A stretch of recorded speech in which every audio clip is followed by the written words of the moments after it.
Hindi bali pong magalit, basta makatwiran lang naman ang pagkagalit, okay lang po yon.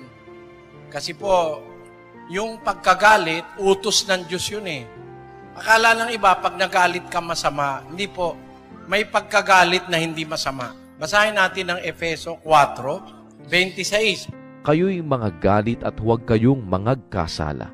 Huwag lumubog ang araw sa inyong galit. Ni bigyan daan man ang diablo. Yun po maliwanag yun. Hindi naman kasalanan yun.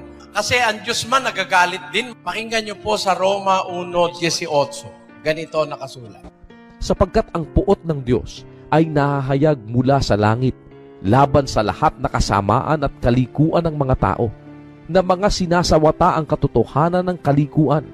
Yung galit ng Diyos, the wrath of God, is revealed from heaven against all ungodliness and unrighteousness of men who hold the truth in unrighteousness. Yun po, ang Diyos man nagagalit din pagka yung katwiran sinasawata ng kasamaan o ng kalikuan. Ibig sabihin, para bang hinahadlangan yung katwiran, hinahadlangan ng kasamaan. Doon nagagalit ang Diyos.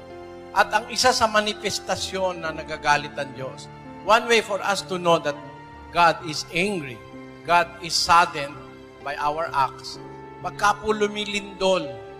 Pagka po lumilindol, pag may earthquake, it is a sign na nagagalit ang Diyos.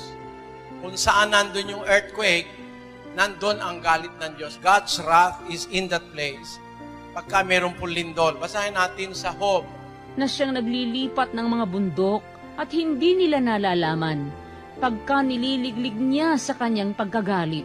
Na siyang umuuga ng lupa sa kanyang kinaroroonan at ang mga haligi nito ay nangayayanig. Ang mga haligi ng lupa nayayanig pag nagagalit ang Diyos.